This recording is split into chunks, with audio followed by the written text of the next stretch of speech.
Hey everybody, Tim Ulbrich here, and welcome to this week's episode of the YFP Podcast, where we strive to inspire and encourage you on your path towards achieving financial freedom. Today, YFP Co-Founder COO and Certified Financial Planner Tim Baker joins me to answer two questions that came in from the YFP community. One on whether or not it makes sense to use 529 funds to pay off student loans, and another question on the most cost-efficient way to buy digital assets like Bitcoin.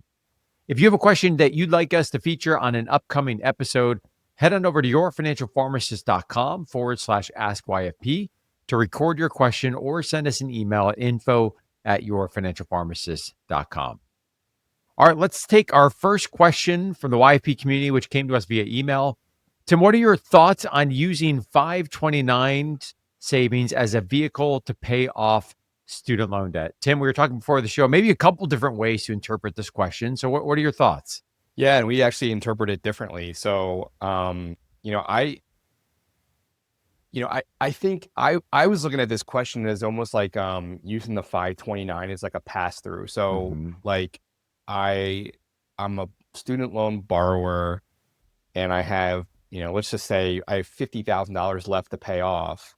One of the things that you could do is I could open a 529, and I'll use the state of Ohio, which was where we lived, Tim. Yep.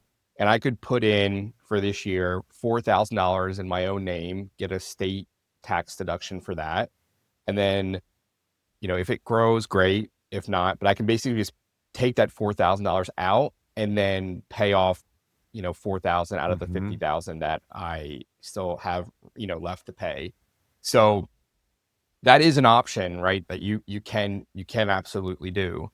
I think the way that you interpreted it, and correct me if I'm wrong, it's like, you were thinking about it from the standpoint of like, hey, I have student loans, but I'm also saving for my kids' education. Could I potentially use some of what I, am put in towards the boys' education for my own student loans? Right. And I think that is actually an option as well. Now, the big thing, this is one of the big things that, the Secure Act in 2020 basically allows for. You can now use up to $10,000 lifetime per beneficiary from a 529 to pay qualified student loans. So I've kind of been on record like to say, like, I don't love the 10,000 lifetime beneficiary because it's such a drop in the bucket, especially with the kind of loans that we see. But I think that cap should be higher, but I would imagine that like lawmakers are trying to preserve the intended use of the 529 and not turn it into like a tax loophole or safe haven for like wealthy families. So I would imagine that's why. It just feels like it's very inconsequential. Right.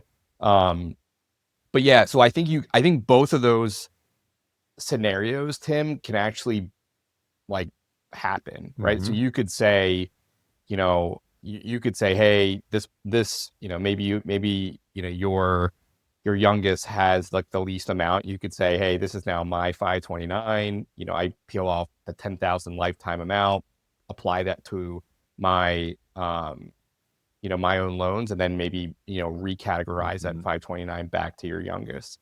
So I think that's an option. I think the way I want to answer this question, it's kind of similar to like, when you leave an employer, like what do you do with your 401k? And there's like a myriad of options. Like you can leave it, you can cash it out, you can transfer it to an IRA, you can, roll it over to your current employer. So I kind of want to look at this question this way. So like, what are the options if you've overfunded a 529?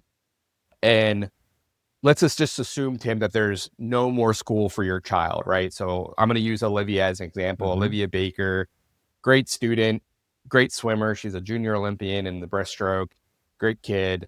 But like, I think the way that I would look at this is, if she goes to school and let's say, she has money left over, to me that the number that I'm looking at right now is the magic number for overfunded 529s is 45,000. And I'll kind of break that down here in a second. So the options that we have with Olivia, so let's assume she goes through school and maybe she gets scholarships or whatever. What do we do with that overfunded 529? The one thing that you could do is you could change the beneficiary, which is kind of what we just talked about. Like you could change it in your name, pay off your student loans, and then change it back.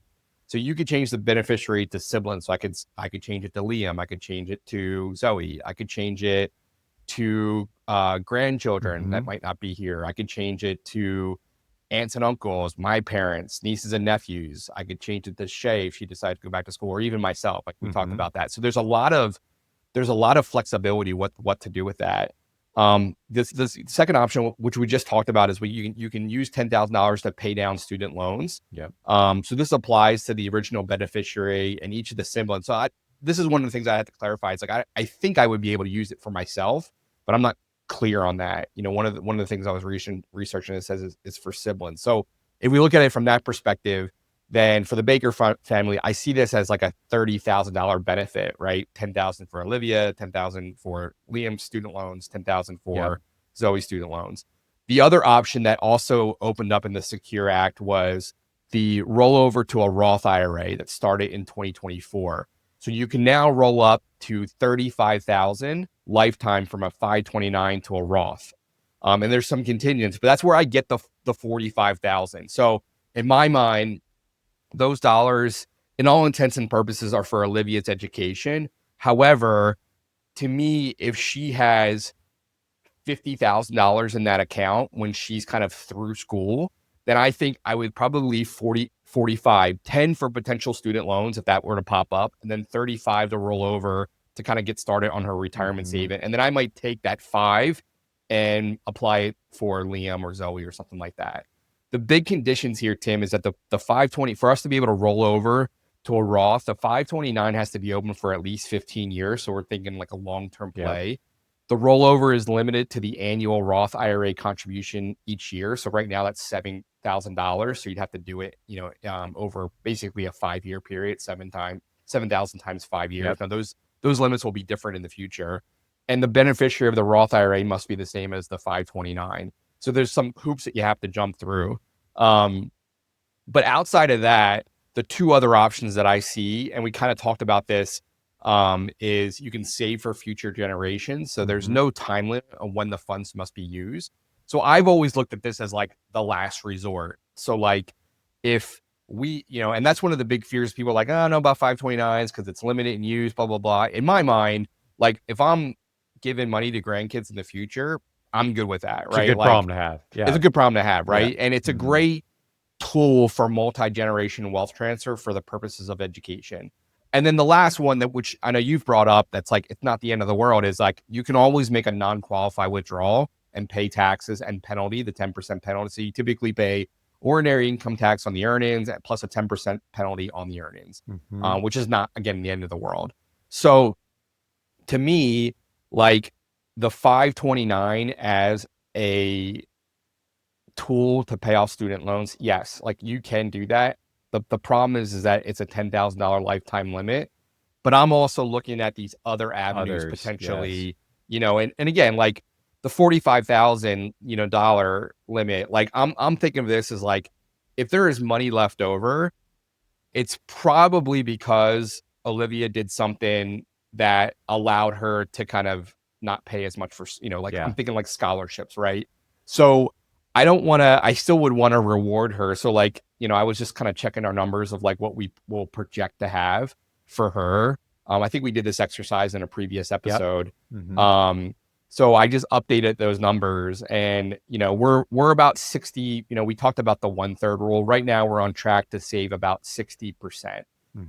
So for her, the future value of her 4-year education, so she's 10 and a half now. So really in 7.5 years, we'll pay about $175,000. We're on track to save about 100. We'll call it 105. But we could get there and she can get a swim scholarship. And now we have 105,000 and we're like, what do we do with that? And I think that's when we start kind of going down that decision tree of like, let's keep that 45 for her for potential 10,000 student loans, 35,000 in Roth, and then potentially peel some of that money off for Liam, for Zoe, for whatever.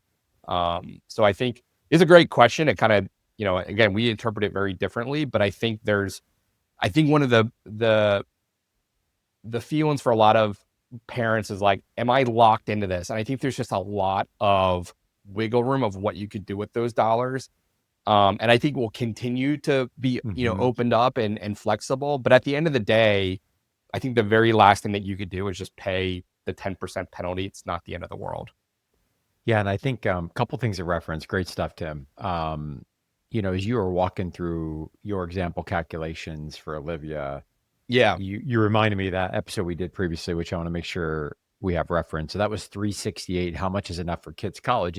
And the premise of that was we talk all the time about saving for retirement, determining your nest egg. But I remember one day, a couple years ago, you had this aha of like, why don't we apply the same mindset to kids' college, right? We have general Right. rules of thumb, framework, the third, a third, a third. We've talked about that on this show before.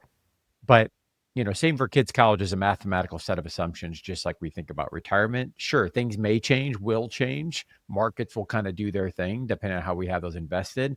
But we should be able to plan in a similar fashion, especially if we're looking at this over a long period of time, 15, 18 years that we're saving. So I want to make sure we reference that episode as well as 211 when we talked about the ins and outs of the 529 college savings plan. So I know some of our listeners, especially if maybe mid-career pharmacists that have some kids that are in high school, a little bit older, getting ready to go to college, perhaps well-versed in this topic. But for others that maybe younger kids are wanting to learn more about what is the 529 and how might it fit as a priority of investing in the financial plan, given all these other things I have going on, right? Whether it be just starting a family, buying a home, saving for retirement, student loans that are hanging around, how might this fit in as a priority with other investments and other things, other goals? So make sure to check out that episode as well.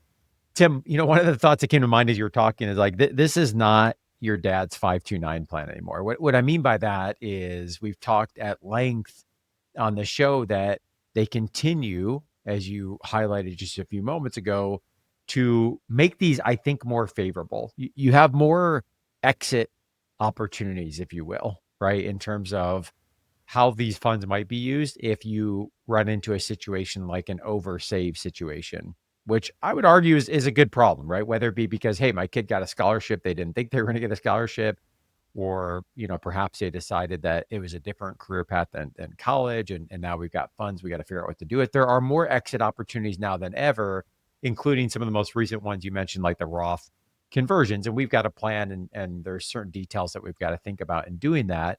But there are more options than we've had before in terms of how these funds can be used. And of course, everyone's situation is different. I'm thinking about parents that might have larger families where there's multiple kids, or the likelihood of more grandkids versus a single child and what that might look like. So everyone's situation, of course, is different. But I want to reemphasize that because I had a conversation just last week, Tim, with a faculty member at a college who was given advice by a non-fee only financial planner. And so a shout out to the most recent episode we did on 5 questions to ask when hiring a financial planner. And the advice was, hey, you work at a university, your kids could go to the university of which you work and go there for free, which could happen. And that's an awesome benefit, but also may not happen. And therefore, like, don't put money in a 529 and instead buy a whole life insurance policy. And, to me, there's like, for those that not watching the video, I'm shaking my head. I had a similar conversation where, somebody was talking about a 529 and the advisor was saying, actually they were saying 2 things. They were saying, don't put money in a 529 and actually don't put money into your 401k, put it in a brokerage account, or like an IRA. And I was asking, I know this is the tangent, but I was asking the question, like, why they said that, right? Like, not to put money in the 401k and not to put money in a 529. They're like, no, why? And I'm like, because they don't get paid on those accounts. Held So away. Like they're held away accounts. You don't get paid. I mean, advisors can get paid on a 529. Like when I was practicing my first, job in financial services, there was a Maryland 529, but we used the Virginia 529 for most of our clients. And you know why that was, Tim? Is because Virginia 529, at least at the time, like, it was open to advisors to get to set up and get paid. So even though the Maryland clients weren't getting the state benefit, like, we were benefiting because we could, like, earn commissions on that. So, like, yeah, I mean, yeah, not to cut you off, but like it's that kind of stuff just like makes me angry. Yeah, and what was frustrating about that is, we talked about this when we did the episode on 5 key questions to ask for hiring a financial planner. Is there's some half truth slash good advice in there. Like, of course, if I were to still be working at Ohio State, my kids can go to Ohio State. Awesome, like that's a great benefit. But one, that may not happen. They might say, "Hey, Dad, by the way, like you're not cool. I don't want to go to Ohio State where you Right. are," or whatever would be the scenario. Um, but then also, like, that doesn't necessarily just mean like, okay, go buy a whole life insurance policy instead because I'm gonna earn a commission off of that. So, I think it was one of those things that there's still a lot of advice out there that I hear in talking with pharmacists. I know you hear as well. Not just that related to the example I gave, but that are operating under some of the older rules and construct and framework around 529 plans. It didn't have the flexibility and options that it might have today. Yeah. And so, I think that's something to be aware with. Yeah, and I think the last thing that I would just interject here that I didn't say is that like, if your student gets a scholarship, you can withdraw up to the amount of the scholarship without penalty. You'll still owe income tax on the earnings, but like, like if your kid gets a $30,000 a year scholarship to go to XYZ school, like you can take out $30,000 a year without, Mm. without, paying that 10% penalty. So again, like it just, there's just lots of different avenues to go down to potentially, exhaust those funds before you get to the Mhm. point of like with, making a non-qualified, withdrawal. So, but it's a preference, right? Like, Yep, that's I'm right. just thinking about this whole like, buy a whole life policy. It's like, hey, you don't have to worry about education because you work at the university. It's almost like don't save for retirement because you're going to get an inheritance or something. I don't Mhm. know. It's kind Mhm. of silly to me. Mhm. All right, great stuff. I'm sure we'll talk about kids college more. Yeah. Second question, and before I go into the second question, which is around digital assets and buying Bitcoin, I want to reference people. We did a 2-part podcast series on this topic. So especially for folks that maybe cryptocurrency, digital assets might be more introductory to where this does or does not fit into their financial plan. Make sure to check out those episodes 386, 387. We'll link to those in the show notes. We talked about definitions of cryptocurrency, digital assets, some of the origins, risks, investment considerations, tax implications. Really good comprehensive overview of cryptocurrency, digital assets. So great background information. Check out those episodes. Tim, with that backdrop, the question is, what is the best way to buy Bitcoin? What are the pros and cons of using a tax sheltered account versus a brokerage account? And what is a cost efficient way to buy Bitcoin in a brokerage account using Robinhood versus an ETF? What are your thoughts here? Yeah, so three very different questions. So I'll kind of unpack them in turn. So the best way to buy Bitcoin, I think this is kind of somewhat analogous to like real estate. So like if I'm a real estate investor, Hmm. I can be a direct owner where I buy a property, let's say a single family home, and I'm dealing with all of the things, right? I have to deal with tenants, repairs, contractors, taxes, HOAs, agreements, things like that versus the other end of the spectrum, I can just buy a REIT, Hmm. a real estate investment trust. And that's probably the most passive way to own a real estate. So a lot of listeners, if you're not familiar with a REIT, you actually might be an investor in a REIT, in your 401k Yeah. or an IRA. It's a very popular way to invest in real estate passively. So if I apply that analogy to say Bitcoin, purchasing a property directly is kind of like purchasing Bitcoin directly on a platform like Robinhood or Coinbase, Kraken, Gemini. But you're dealing with a lot of the things, and it's private keys, hot and cold wallets, Hmm. tax reporting, maybe some worry over a partial or permanent loss. So just a lot more. Even though you're a direct owner, and there's benefits to that, like you just have more worry versus like you could just buy the spot Bitcoin ETF, which launched I think that was the beginning of last year, and it's probably the Yep. most passive way to own Bitcoin. So I don't know if there is a best way. I think if you're more of the keep it simple, stupid type of approach, like the spot Bitcoin ETF is probably the better way.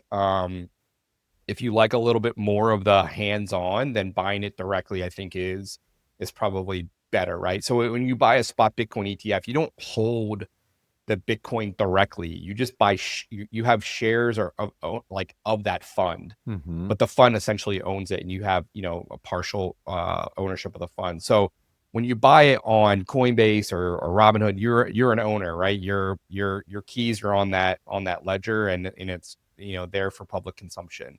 So again, like when I talk about real estate, there's often people that are like, oh yeah, I'm all about it. And then when we kind of get into the nitty gritty of it, and I get to the end of like my presentation, I'm like, if all of this is kind of overwhelming, and we kind of talk about like, you know, um, different types of real estate investment. It's not just like a single family home. There's hacking and just different ways that you can invest in real estate. If you get to the end of that presentation, you're overwhelmed. I'm like, just buy a REIT. And actually, like most of our portfolios, we're in real estate.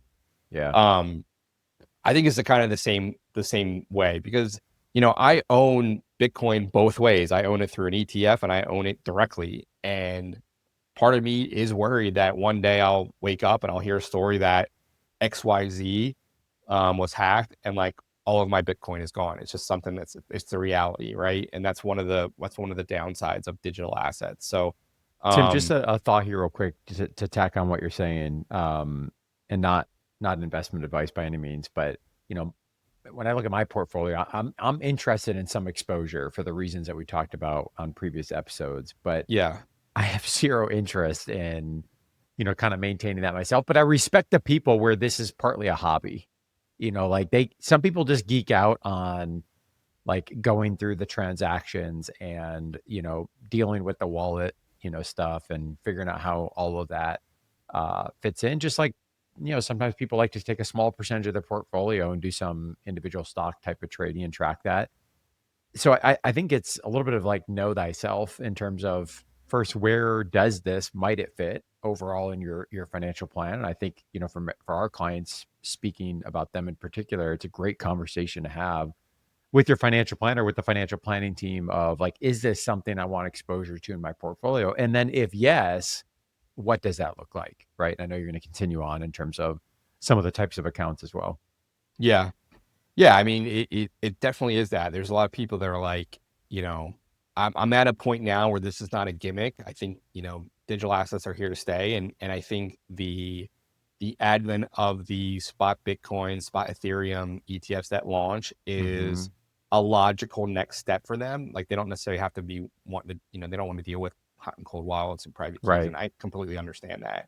Part of me, what you described is that nerd of like, build in, I was invested in digital assets before the spot Bitcoin ETFs, but even now I'm like, should I be doing that 100% there? Now I won't sell my directly held coins, but like, I know that there's risk if I continue to buy or if I continue to hold them, because of what I just described. Yep. So yeah, it's kind of understanding where you're at in that spectrum.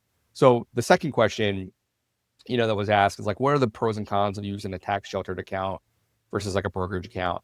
And I would just answer, this is like any other investment, right? So like, well, let me just say this, like in most cases, the IRA, unless it's a self-directed IRA, you're typically not holding Bitcoin directly in those IRAs. Right.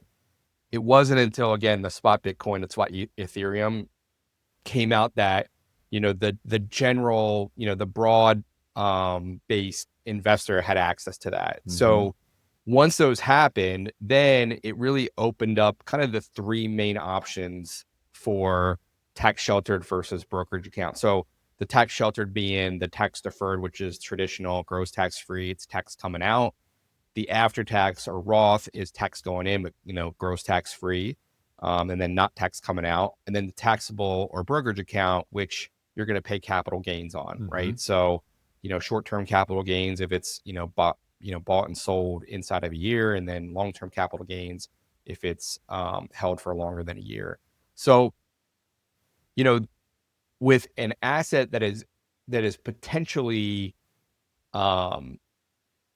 very much appreciable. I think that's a word, meaning you buy it and then you're hoping that, what's Bitcoin priced at it right now? Like 93,000 per Bitcoin. there are some that believe that, that it could go up to 250, 450,000 per coin, right? So in that case, like something like a Roth would be very, very attractive, if not a traditional, and then probably last but not least, the taxable. Now, the problem with the tax sheltered accounts is that for you to access those dollars, and actually spend and consume them, you typically have to be 59 and a half, or there's a slew of other exceptions. Whereas a taxable account, you can access that today, right? So I would just answer this as like any other investment. However, if you think that Bitcoin will continue to go up and you view it as a very appreciable asset, and something like a Roth is probably the best thing to potentially, pay the tax now, but that asset grows tax free. And then when you pour it out potentially in retirement, you're not having to worry about, taxes then. And then the last part of the question, Tim, was what is the most cost efficient way to buy Bitcoin? So if we go back to the two best ways to buy Bitcoin, which is the spot Bitcoin ETF or directly on a platform like Robinhood, Coinbase, Kraken, Gemini, I would say that probably the most cost efficient way would be the spot Bitcoin ETF. The expense ratios for those ETFs that are out there, and I think there are, I don't know, maybe a dozen or so, they range from 0.15% to 1.5%. So in terms of expense ratio. So this is what the fund takes, the ETF takes to basically pay their expenses to be profitable. So if you have $100,000 in a spot Bitcoin ETF, and I would say not to have that unless you are very, very, very wealthy, $100,000, if you're paying 15 basis points or 0.15%, that's $150 per year, versus on the higher end, 1.5% is $1,500 per year that fund takes to essentially, allow you to have exposure to Bitcoin.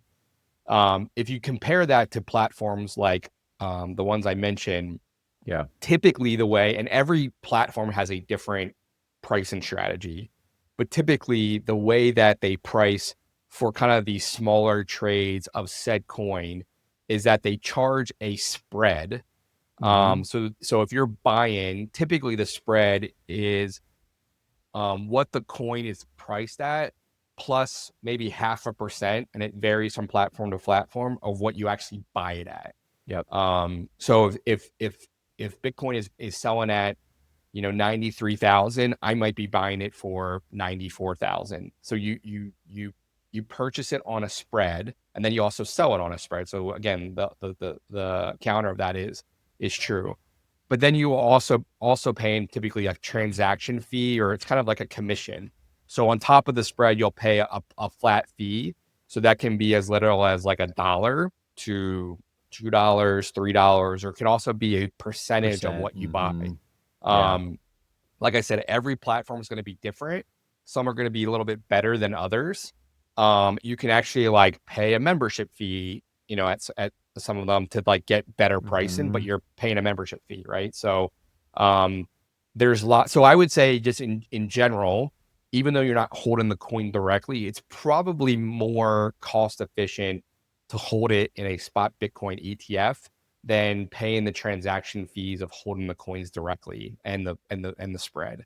Now, the greater the volume, so if you're trading many thousands, if not hundreds of thousands, that decision gets, it's a little bit, because the big difference between like an expense ratio, you pay like an ongoing, like every year you're paying that.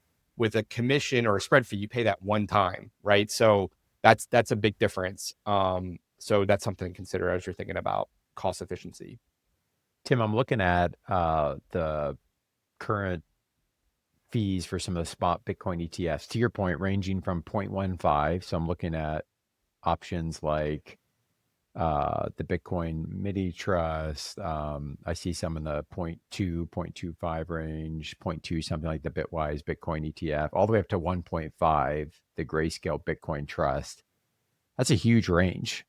What is it no different than any other range that we look at when we talked about before on the show? Is does the same apply here, that you're going to see a big range of fees, and there's a question that we have to assess of like, what am I getting for the fees? Why such a big spread on these Bitcoin ETFs? Yeah, it's a good question. The grayscale, from what I understand, has been around even before, like the grayscale Bitcoin trust that's priced, its ticker symbol GBTC, and not investment advice. My belief is that was around even before the spot Bitcoin ETFs. So I think they changed something when those came online, to kind of be like in the same bucket, but those were a thing. I don't know if they were a mutual fund before, but they were a thing before, Yeah. all of these other options came on. And I'm not sure why they're priced so high. You could make a case that these types of funds, and then Grayscale came out with the Bitcoin mini trust, which I didn't even know that was a thing. Like when these first launched, the spot Bitcoin, that's a newer fund. So I think they're trying to be more competitive in the space. And I completely honest, I don't know what the difference is between those two. We use two of these in our portfolios. And part of it is because the one company we use is because that's just all they do. Like they are experts in digital assets. And I'm not saying like iShares or Fidelity are not. But this is, this is their main, business. This is their main offer. And so, I'm not sure, but I think you can make a case because of how specialized and really how new these are, that, these are a bargain. And I'm not saying the 1.5, but I'm saying, the 0.15 to, I'd say, 25 basis they've points. come down a little bit. Yeah. And I think, again, it's a competitive market. There's lots of dollars that flowed into them, especially in the, when they first launched.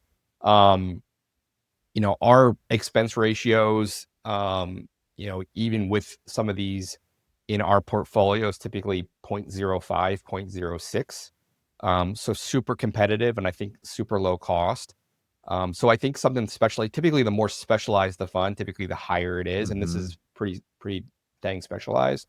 So I view this as, even though it's an ongoing cost, it gives you all of the things that we talked about that, if I hold one of these, I'm not having to worry about cold wallets and security and things like that. This company, and they typically have themselves, and then they typically partner.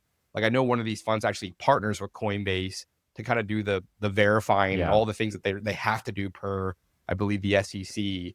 And everything, from what I understand, for most of these funds, all of the Bitcoin that they hold is in a cold wallet, meaning it's off internet.